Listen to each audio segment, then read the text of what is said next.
Casino కోసం కొలంబో వెళ్తున్న batch ఎవరు? హరి ఈవెంట్స్ తో టచ్ లో ఉన్న వాళ్ళపై ఈడీ ఫోకస్ పెట్టింది.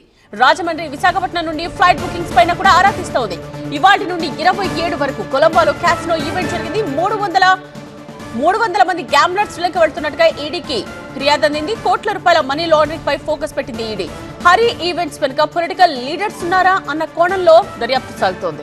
తెలుగు రాష్ట్రాల్లో మరోసారి క్యాసినో అంశం తెర మీదకొచ్చింది. ఏపీ, తెలంగాణ నుండి శ్రీలంకకు భారీగా గ్యాంబ్లర్స్ వెళుతున్నట్టు ఈడీ దగ్గర పక్కా సమాచారం ఉంది.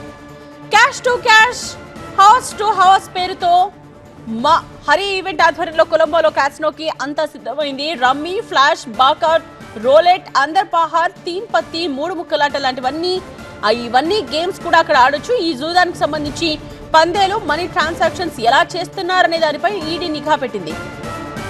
చలో శ్రీలంక అంటూ ఈవెంట్ కి బ్రోచర్స్ వేసి మరీ హరి టీం ప్రచారం చేసినట్టుగా కనిపిస్తోంది.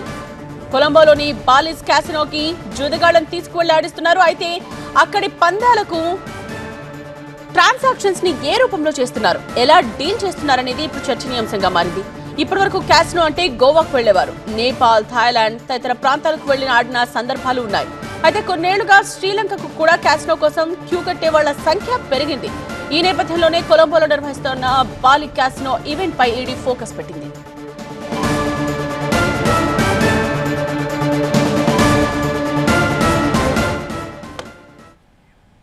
ప్రిన్సిపల్ కరెస్పాండెంట్ ప్రణీత లైవ్ లో జాయిన్ అవుతున్నారు. ఈ విషయానికి సంబంధించిన అప్డేట్స్ తో ప్రణీత, సో ఈడీ ఫోకస్ పెట్టిన తర్వాత ఎవరెవరి పేర్లు బయటకు వస్తూ ఉన్నాయి, ఈవెంట్ కి సంబంధించి ఇంకా ఎటువంటి విషయాలు వెలుగు చూశారు? అయితే బాలిస్ కొలంబో హరి ఈవెంట్ పేరుతో ఈవెంట్ని నిర్వహిస్తున్నారు. ఈ రోజు నుండి 27th వరకు, అంటే 3 days పాటు కొలంబో శ్రీలంకలో ఈవెంట్ని నిర్వహించేందుకు భారీగా అరేంజ్మెంట్స్ చేశారు. సో ఈ క్యాసినో ఈవెంట్కు వెళ్లేందుకు 2 తెలుగు రాష్ట్రాల నుండి కూడా దాదాపు 300 మంది వెళ్తున్నట్టు ఆల్రెడీ ఒక ప్రైవేట్ పర్సన్ ఈడీ అధికారులకు కంప్లైంట్ చేశాడు. సో ఆయన ఇచ్చినటువంటి ఫిర్యాదు మేరకు ఈడీ ఎవరెవరు ఈవెంట్కి వెళ్తున్నారు, సో వారికి సంబంధించినటువంటి ఫ్లైట్ డీటెయిల్స్ అన్నింటినీ కూడా ఈడీ ఆల్రెడీ వెరిఫై చేస్తుంది. వీళ్ళందరూ కూడా ఒకే ఫ్లైట్లో వెళ్తున్నట్టు ఈడీ ఇప్పటికే గుర్తించింది. సో ఇండిగో వారిని సైతం ఆల్రెడీ ఈడీ కాంటాక్ట్ చేసింది. సో వారి వివరాలన్నింటినీ కూడా ఈడీ తీసుకొని వాళ్ళపైన కూడా విచారించబోతుంది. అయితే గతంలోనూ ఇదే తరహాలో ఈవెంట్స్లను కొంతమంది నిర్వహించారు.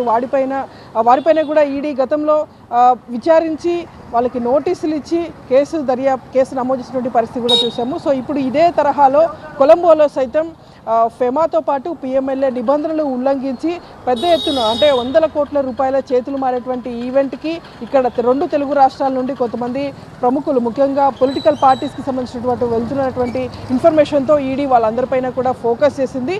ఫర్దర్గా ఈడీ వీరి మీద ఎట్లాంటి యాక్షన్ తీసుకోబోతుందో చూడాల్సింది. రైట్ ప్రణీత, సో మొత్తానికి తెలుగు రాష్ట్రాల్లో మరోసారి ఈ క్యాసినో అంశం తెర మీదకి వచ్చింది. ఏపీ, తెలంగాణ నుండి శ్రీలంకకు భారీగా గ్యాంబ్లర్స్ వెళ్తూ ఉన్నట్టుగా ఈడీ దగ్గర పక్కా సమాచారం ఉంది. Cash to cash, house to house పేరుతో హరి ఈవెంట్ ఆధ్వర్యంలో కొలంబోలో క్యాసినోకు అంతా సిద్ధమైంది.